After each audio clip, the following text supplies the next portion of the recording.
Welcome to Kenneth O'Neal's Word of the Week. Each week, Kenneth will discuss a word which describes a principle or value of the qualities of success. Use the word of the week in your thoughts, deeds, and actions. You can replace a good habit with a bad habit. You can use it as an action step.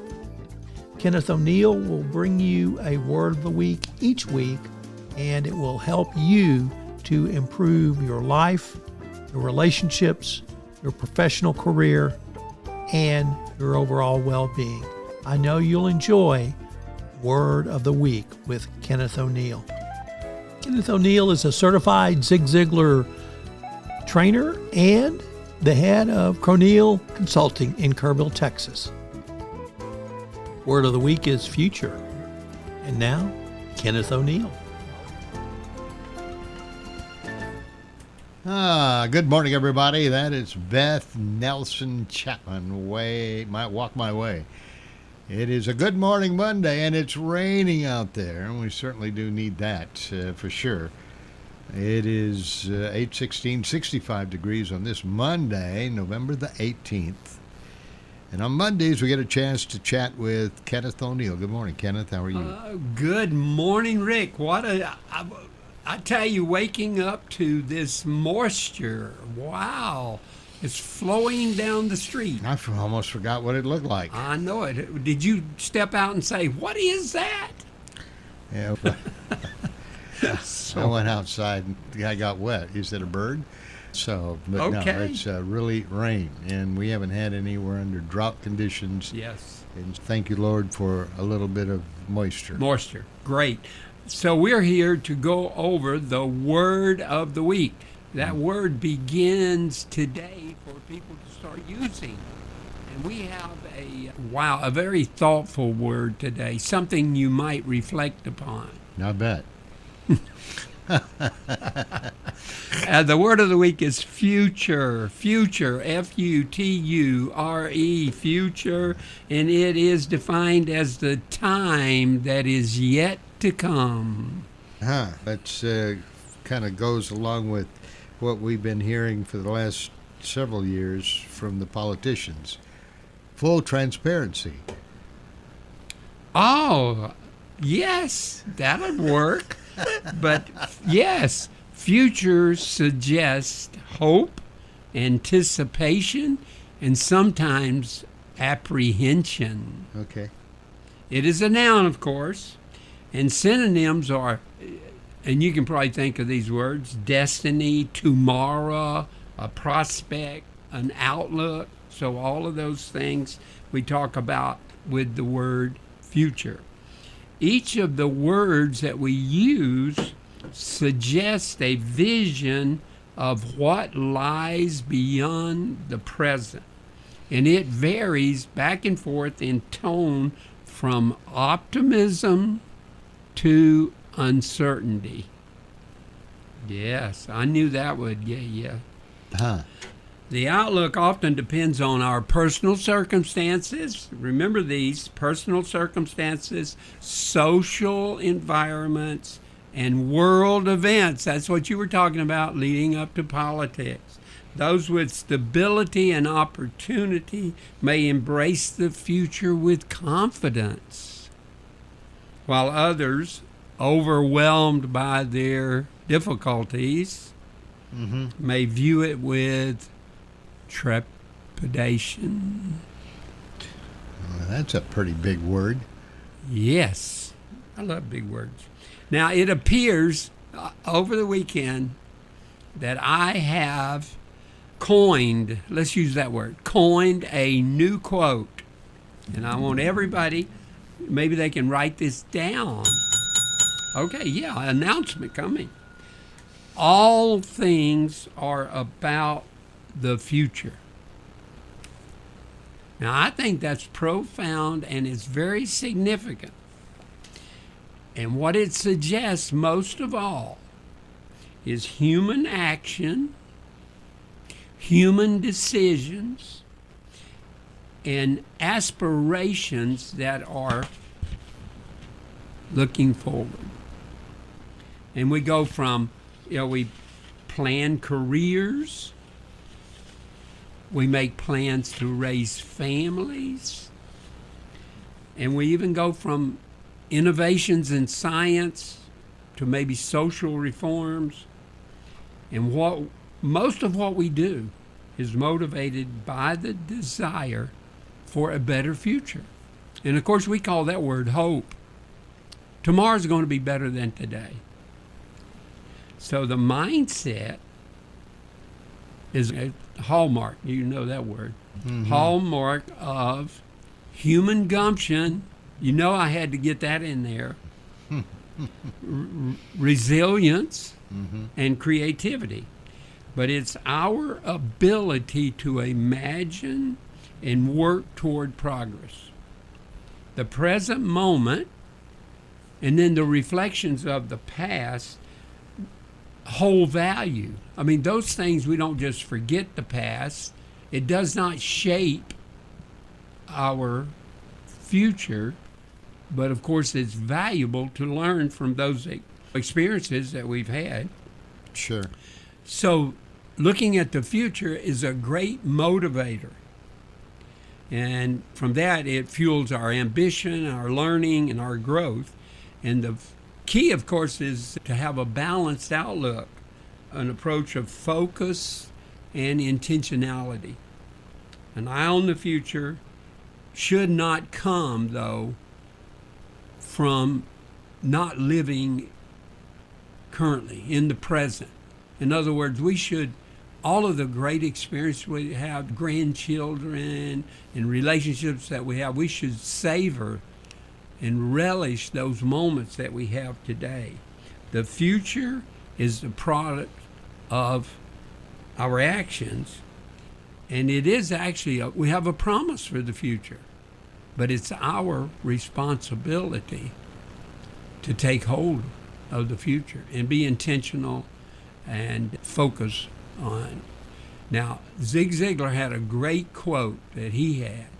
He says, "You are where you are and what you are because of what's going into your mind." He was really looking at the mental input, which we've discussed many times. But you are what you are, and you are where you are because of your experiences and especially the mental input. That mental input determines your output, and your output determines your performance.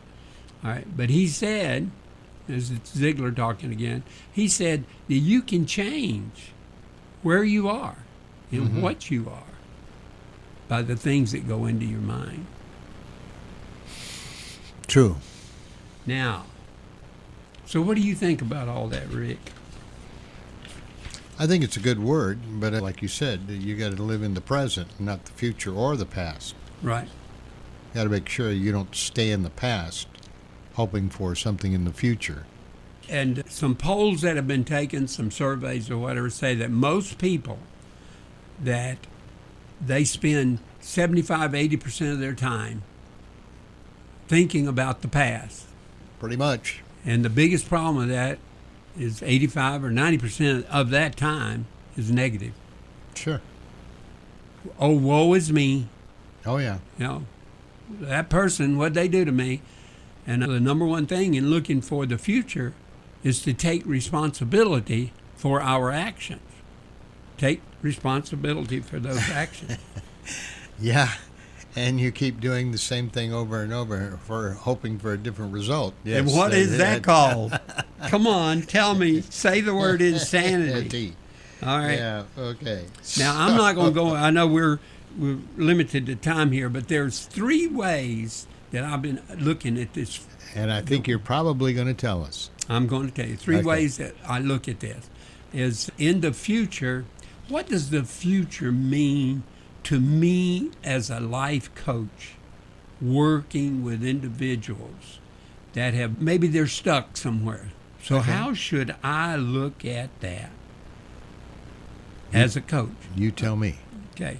I must be optimistic. Okay. All right. I must be growth oriented. And the big one is I must be purpose driven. Why are we here? What are we supposed to do? And Ziglar had another great quote. He says, you can have and do everything you want to do in life by helping and serving other people. For sure. Okay? So that's the way a life coach should look at it. Now, let's just look real quickly at what did Ziglar say about the philosophy of the future. What did he say about it? Now, of course, you know I could talk all week about what Mr. Ziglar said and did. Just an iconic guy. I mean, he was just so great. But he broke it down into trust in God's plan and maintain a hopeful outlook. There you go. Look at the hope. He said always, the best way in the world to predict the future is to create your own future through consistent effort with persistency. And then the personal growth aspect, it's not what you do, it's really who you become. And then finally, build a future that benefits others while you're getting the benefit. And then, of course, the last place to look for the future, that didn't sound right, but you know what I mean, is the Bible. Oh, sure. And the future that we look at through there. And the question is, looking at the future, there are things, there are events that must come about before we reach the end. But does the future ever end? I don't think so. I think it goes on. It's another chapter. Another chapter.